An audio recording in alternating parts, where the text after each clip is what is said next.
直到看见周星驰2次申请移民被拒，我才终于明白90年代香港黑帮究竟多么黑暗。他不会杀我，可是他未必不会杀周星驰。1993年，周星驰正当红，前一年的香港电影市场，他稳坐前5，以一己之力碾压所有港娱艺人。可就在这个节骨眼上，他突然向加拿大提交了移民申请。这消息一出，所有人都懵了，有人骂他忘本，有人酸他崇洋媚外，还有人阴阳怪气的说他是不是赚够了要跑。但其实真相远比八卦残酷的多，他要走是因为有人想要他的命。彼时的周星驰虽然背靠着永盛这棵大树，还有向氏兄弟罩着，但奈何黑恶势力已经渗透了演艺圈。就在电影《鹿鼎记》的拍摄期间，某天深夜，几声刺耳的枪响直接打在了永盛电影公司的门口。当时《鹿鼎记》的武术指导程晓东还在公司剪辑后期，听到枪响后吓得直接钻进了桌子底下。而周星驰因为那晚恰好不在片场，才在鬼门关前堪堪躲过一劫。但这一枪不仅打懵了程晓东，也把《鹿鼎记》的导演王晶送上焦头烂额的边缘。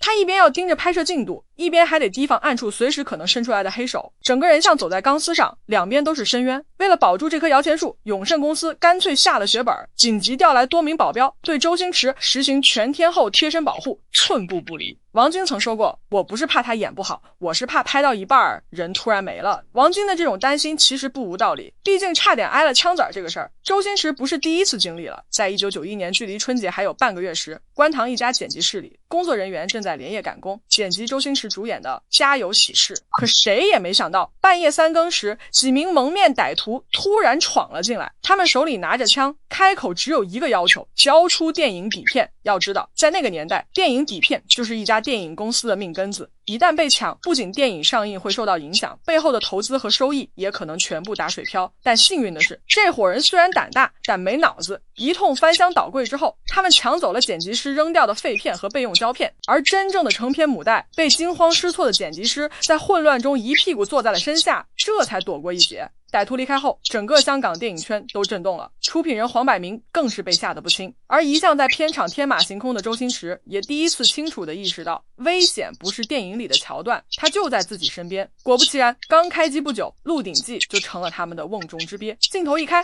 周星驰依然是那个穿着夸张官服、挤眉弄眼的韦小宝，满嘴跑火车，插科打诨，把全场逗得前仰后合。但镜头一停，他会马上安静下来，安安静静缩在角落里翻剧本，和刚才那个嬉皮笑脸的韦小宝判若两人，不闲聊不应酬，连片场外面递进来的东西，哪怕是瓶水，他都不敢碰。不是他矫情，而是他知道，在那个年代的香港娱乐圈，表面上是明星、掌声和财富，但背后隐藏着不知道多少普通人看不到的危险。所以当那几发子弹真打在永盛电影公司大门上的时候，整个片场的气氛都不一样了。戏里是韦小宝插科打诨，戏外是周星驰风声鹤唳。也正是这种戏里戏外的强烈反差，让鹿鼎记这个角色多了一层说不清道不明的味道。但光有周星驰一个人，电影也撑不起来。王晶心里比谁都明白，要在这种黑帮当道的节骨眼上，让鹿鼎记杀出重围，光靠男主角一个人硬扛是不够的，他得把压箱底的资源全掏出来。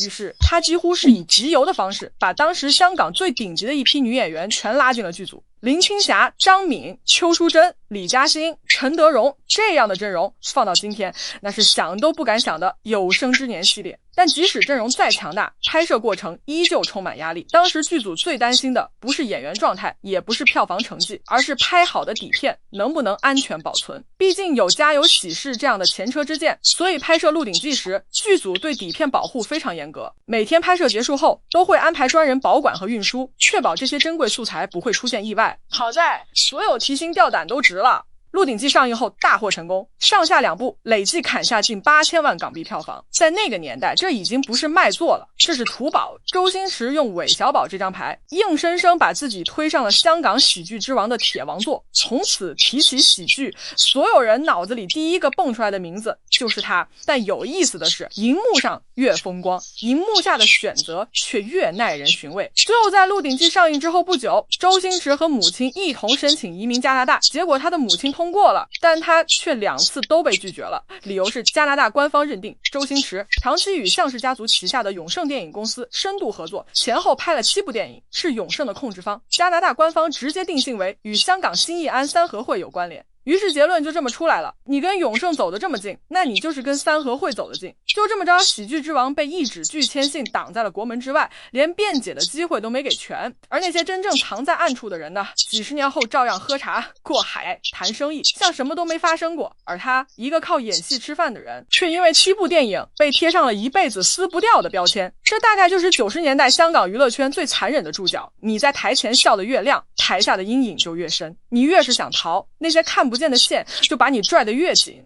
后来的周星驰再也没提过移民的事儿，他把所有没说出口的委屈、愤怒和无奈一股脑全塞进了电影里。那些小人物的挣扎、荒诞的反转、笑中带泪的结局，说到底都是他给那个回不去的年代写下的私人注脚。